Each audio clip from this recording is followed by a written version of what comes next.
Okay, here there guys, but just before the video starts, I'd like to say to you, sorry that I couldn't get the first part of this video up.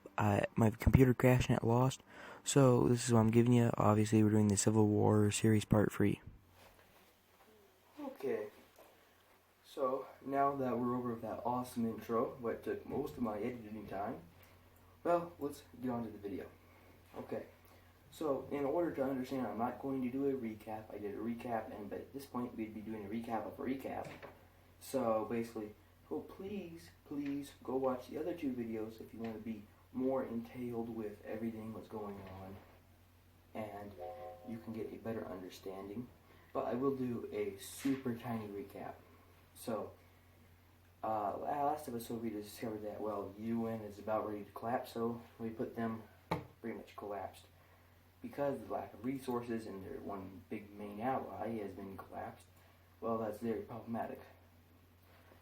Second is small crime factions such as MS-13, and by this point, most civilians who did not have guns, could not defend themselves, pretty much turned casuals, have pretty much all died, so it's either you have a gun or you're dead. So these are our three factions that are basically gone.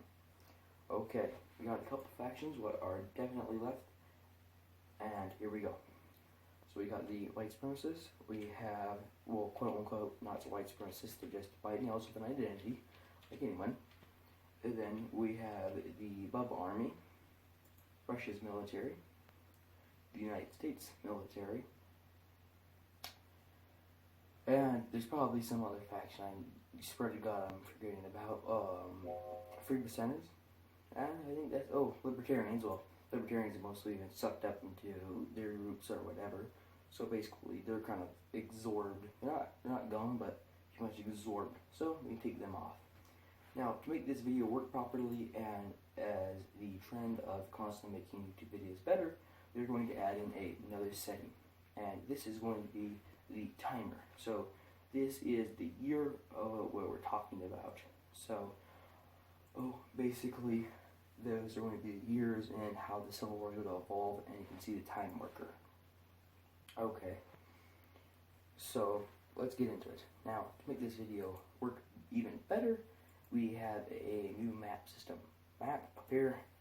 Now, okay, so there we have our map, but let's take that down for now, and let's focus on the factions' colors so we can guide them across the map and see how they're going to work together. So so for our first faction we have the Russians, and I'm going to make their color red, and any other faction allied with them such as Bubble Army and any allies for dissenters are just going to be red for the sake of simplicity and convenience. The next is for China. China is really an ally of Russia so far in the Civil War, but afterwards they're not going to be. So I'm just going to pick China as yellow. I don't think Chinese and Russian troops would work together, such as Russian troops have white pride, and that's fine, and Chinese have their Chinese pride, so yeah, they wouldn't work together, and plus there's major cultural differences between them since the collapse of the Soviet Union again as well. Okay, so third is white supremacists. We'll just make them green for the hell of it, and we'll make the United States colors blue. So that's the United States military is going to be blue. Okay, so there is our colors. And remember, in this video series, we're going to go back and forth between times, so this is why I established this time meter again. Okay, so let's pop up the map, please. Okay, since we got the map up now here, let's look at how Russia will strategically slowly starts to influence, and then once we have enough manpower, Russia will slowly start to invade. Okay, so groups who would probably sign with the Spetsnaz because they have white identity, which is super important, and they're probably going to be the lower southern states, but not Mississippi. So those states are going to be a mixed bag of basically super far to the left, super far to the right. And then we're going to actually see on the East Coast another mixed bag, super far to the left, super far to the right. while doing the research for this video, I discovered that there was a massive amount of quote-unquote white supremacists in New Jersey. So they would easily sign the Spetsnaz to overthrow the government. So basically, then we have that group, and we just have the 3%ers and Bubba Army all over the United States. So the Spetsnaz are just going to be working on kind of collecting these and trying to rally them up into a strategic and getting trained, health code, everything into a proper military force. So we're going, so that's what we're going to see so far. Now, let's turn the time up from our original video. It was like a year into it, or 2 years. So let's just ramp it up to 3 to 4. So I don't know specifically, and none of this videos could be totally off. It's just from my research. So we'll just put it's 3 or 4 years into the war so far. So at this time, well, we have a sufficient group of Bubba Army and other guys riled up, and it's time for the large countries like Russia and China to start preparing to go into the United States full force. Okay, so what is that going to entail? Now, Russia, since they fought with the UN the year before that, on year 2 and year 3, they'll probably invade from the from the east, from Europe. And what that's going to do is they have a strong foothold in the east from all the white supremacists, and lower Canada, because there's a lot of people who would accept them there. So basically, they're going to have a strong foothold there. And second is, they're going to invade through Alaska. Big and Little Diomede Island would be perfect for them to invade through. Right now, those are most like heavily fortificated places on Earth, because that's right there where a huge battleground of Civil War or World War III could easily take place. So that's a perfect place for Russia and China to invade. So let's please get up the map of Alaska and Canada and the western coast. Okay, so since we got that map up, they'll invade kind of like through Alaska, then go down, and then go down into Washington, Oregon, Montana, and basically, remember I was talking about you have to collect a bunch of people like the Bubba Army and basically get them all rallied up as you go through the United States and kind of seek them out and kind of rally them, give them hope and propaganda.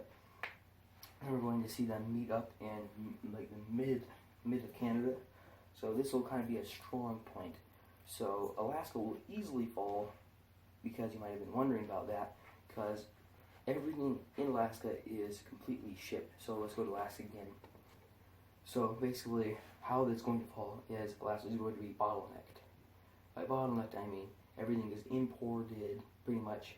So once the Civil War start going, basically everything in Alaska is cut off supply. So let's put this up. Alaska cut off from all supplies. That means gun, food, ammo, and Russia can wait just for maybe a year or 2 and easily go into Alaska with no resistance.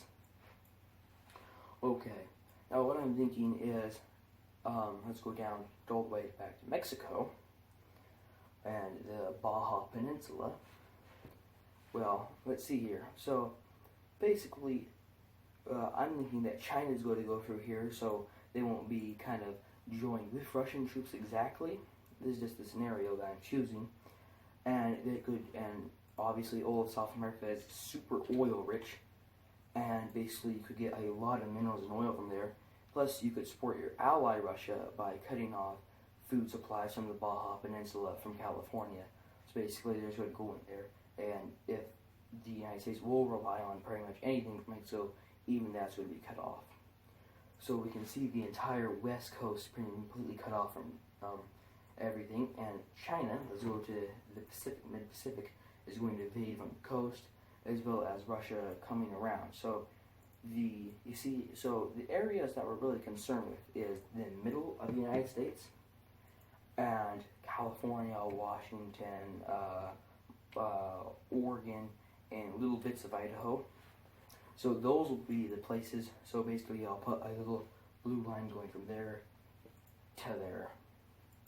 Okay, So that's pretty much kind of places we're going to be worried about. And once Russia has enough guys all around the United States, and after some done fighting, well, we have to get it cut off between here and here. With that cut off, that will mean even more supplies on. However, if you have seen, I should suggest you go to his channel. His name is Uncle Buck One, and I'll have a link in the description for his video. Obviously, in the middle of America, we have massive things of food storage, and basically that food storage in every case of apocalypse or whatever the hell where supply chains are cut off, we'll still have quite a bit of super cheap food storage. However, even though the food storage is mega huge, still after a while being cut off and everything like that, and more destruction and mayhem, even that will start to run out. The other thing is the biggest supply chain loss will be the coast of California, like we said. So basically, this will be just hammered. Now, the mid-California section and Idaho and everything like that will fall kind of easily, but then we start getting to certain points like here, let's just say, and basically we'll have them converging. So it'll be a big surround.